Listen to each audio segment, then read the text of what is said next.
Salam alaikum, chères sœurs, chers frères, chers concitoyens. Nous sommes toujours en direct de la 32e rencontre annuelle de France. On a le plaisir et nous sommes honorés de recevoir ici pour une interview aujourd'hui Mohamed Bajarafil. J'espère bien le prononcer, mais je m'y reprendrai un peu plus tard pour être encore plus précis.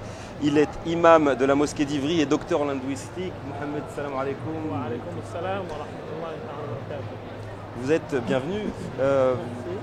J'ai été un peu surpris, vous êtes intervenu aujourd'hui sur le thème du prophète et de la violence. Et j'ai été un peu surpris parce que c'est à travers certains médias qu'on a l'habitude d'associer ces deux mots, la violence et le prophète, même si je comprends qu'à travers vos enseignements, bien sûr, ces deux termes apparaissent comme antinomiques. Alors pourquoi avoir défini ce thème ? Eh bien parce que il est venu, je pense, le temps pour les musulmans de nommer les choses afin de lever toutes les ambiguïtés qui pèsent sur elles. Aujourd'hui, quand on dit islam, à cause des agissements de gens qui disent agir en son nom, eh bien, on associe le prophète sallallahu alayhi wa sallam à de la violence, à de la terreur, à des choses certains musulmans et de non-musulmans. D'accord. Parce qu'il y a un phénomène qui est en train de monter en flèche et dont on ne mesure pas encore à l'intérieur de la communauté musulmane le danger, qui est l'athéisme et le rejet de la religion, parce que certains se disent si l'islam c'est ce que fait Daesh, je n'en veux pas. Qui vient se confondre d'ailleurs avec la laïcité. Exactement. La laïcité, pas vraiment, c'est peut-être deux thèmes qui sont différents. Pour ceux qui confondraient éventuellement. Oui, parce que, encore une fois, c'est un réel danger, ce qui fait que, pour moi, le défi des années à venir, c'est la justification, ou plutôt l'explication de l'existence de Dieu, qui se trouve ici remise en cause par les agissements de certains, au nom justement de l'islam. Et certains se disent, mais si Dieu existe, pourquoi laisserait-il des choses aussi graves, des massacres aussi barbares se perpétrer? Donc à l'intérieur de la communauté musulmane, des questions se posent. Alors je vous laisse imaginer les questions que se posent les non-musulmans. Justement, il y a une autre notion qui est, si vous voulez, un peu galvaudée et qu'on rapproche souvent, vous avez employé les termes massacre, guerre, c'est le mot djihad. On est d'accord qu'il y a eu beaucoup de débats autour de ce terme-là, on l'a redéfini, on a reprécisé exactement ce qu'il voulait dire. Alors, peut-on en quelques mots définir le guerrier qui a été le prophète de l'islam ? Le guerrier qui a été le prophète de l'islam n'était pas un guerrier au sens qu'on l'entendrait aujourd'hui. L'islam n'a jamais voulu faire la guerre.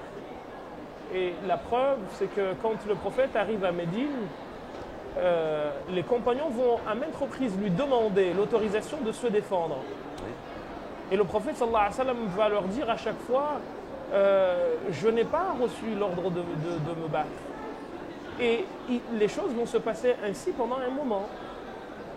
Ce qui veut dire en fait que le but n'est autre que la légitime défense, arrêter une injustice qui est en train de se perpétrer et permettre à tout un chacun de penser comme il veut, d'agir comme il veut.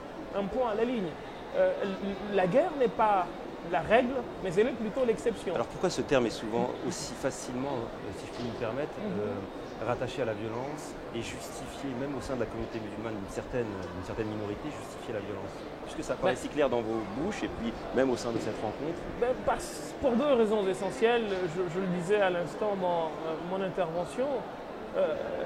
La première, c'est qu'on a eu une exégèse, un travail qui a été fait sur les versets du Coran, un travail qui a été plutôt un travail non méthodique, dans le sens où on n'abordait pas les questions thème par thème, mais on voulait traiter les questions en partant de généralités qui étaient liées à plein d'autres sujets qui n'étaient pas forcément ceux avec lesquels l'élément à traiter est en relation.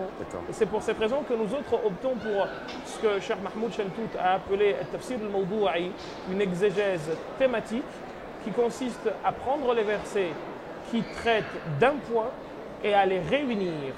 Et à partir de là, on se rend compte de ce dont nous venons de parler, à savoir que la guerre n'est pas une fin, n'est même pas la règle, mais elle est l'exception quand on y est contraint. Et aussitôt qu'on est dedans, des limites sont posées.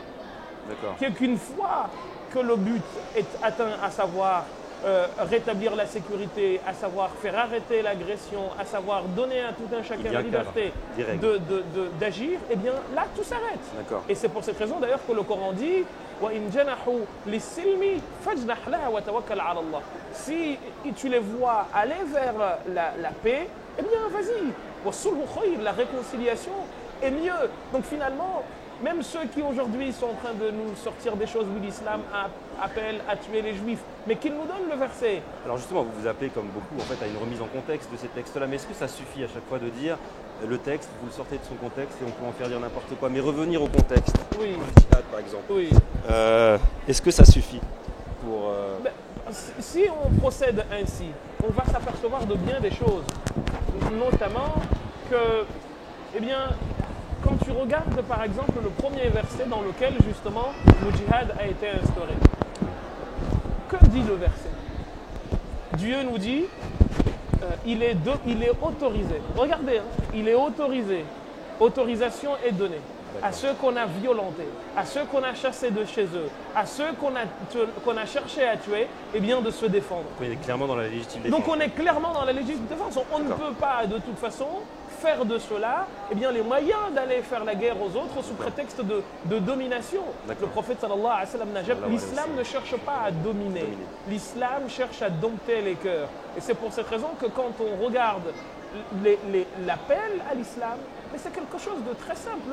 Qul ya ahl al-kitabi, dis ô vous gens du livre, ta'alaw ila kalimatin sawa'in baynana wa baynakum, venez à un mot qui nous est commun à vous et à nous, qui est quoi? Allah na'budu illa Allah, que nous n'adorions qu'Allah, wa la nushrika bihi shay'an, que nous ne lui associons personne, wa la yattakhidha ba'duna ba'dan arbaba min dunillah, et que nous, personne, que nous ne prenons pas les uns les autres pour des dieux. Et Dieu nous dit, si ils refusent d'entendre cela, dites-leur, dites-leur que, eh bien, nous sommes musulmans. Et il dit,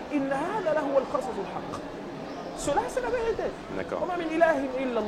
Il n'y a pas d'autre divinité qu'Allah subhanahu wa ta'ala. Donc finalement, l'idée c'est d'empêcher que nous soyons sous quelque joug que ce soit et permettre à l'homme d'exercer sa liberté de penser, sa liberté de voir les choses. Pourquoi le prophète est-il parti de la Mecque? Ce n'est ni plus ni moins que pour une question de liberté d'expression. S'il l'y avait laissé, jamais il l'aurait quitté. Et d'ailleurs, il le dit dans un hadith. Alors justement, en termes de liberté d'expression, on est comme vous devez le constater à travers vos rencontres dans une société qui vit une époque de tension identitaire, voire même communautaire ici en France, avec une certaine forme de liberté d'expression à géométrie variable parfois. Et la société civile entière d'ailleurs s'inquiète d'une certaine forme de radicalisation. Et là, j'entends même les non-musulmans, les athées ou les personnes d'autres confessions. Alors quels sont les éléments à mettre en avant selon vous pour lutter contre cette radicalisation, mais d'un point de vue donc des références religieuses? Vous en avez cité là quelques-uns. Qu'est-ce qu'on pourrait comme ça, 2-3 éléments à mettre en avant qui pourraient être compris même par les non-initiés, j'allais dire? Les éléments sont très simples. Le premier élément, c'est le fait que Dieu dit dans le Coran, si ton Seigneur voulait, eh bien, il aurait fait de nous une seule et unique communauté. Et il le répète à plus de 3 reprises dans le Coran. Vas-tu, toi, imposer aux gens de devenir croyants? Vous savez, le mot qital, qatala, a été utilisé à peu près 70 fois, entre 70 et 76 fois dans le Coran. Et c'est une référence au meurtre à chaque fois? Non, du tout. Justement, c'est dans la malédiction, des références qui... Mais le mot, juste le mot qatala, avec toutes les significations que celui-ci peut avoir, a été utilisé entre 70 et 76 fois. Devinez, la miséricorde a été utilisée combien de fois? Entre 200 à plus de 200 reprises. Entre Yarham et Rahma à plus de 200 reprises. Mais allons au-delà de cela. Il y a combien de versets dans le Coran? Combien de mots dans le Coran? On est à plus de 77 000 mots. Si sur 77 000 vous en avez 76, à un moment donné... Il faut relativiser.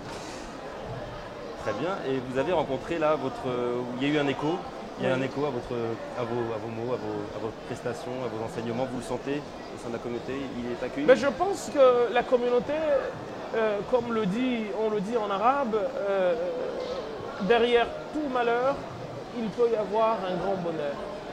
Et je pense que l'exaction, les abominations que commettent ces groupuscules qui se réclament de l'islam ont atteint un niveau tel que le musulman est obligé de s'interroger. Il doute de lui-même, donc il va revenir à ses sources. C'est une bénédiction, quelque part. Exactement. Et en revenant aux sources, eh bien, il va pouvoir enfin distinguer ce qui relève du texte de ce qui relève des interprétations qu'on en a faites. Et à partir de là, je pense, le musulman va non seulement gagner en humanité, mais aussi et surtout va gagner en citoyenneté. J'entendais bien sûr par bénédiction le fait de se questionner et pas les actes. Ah ben bien entendu. Je le dis pour ceux qui nous entendent.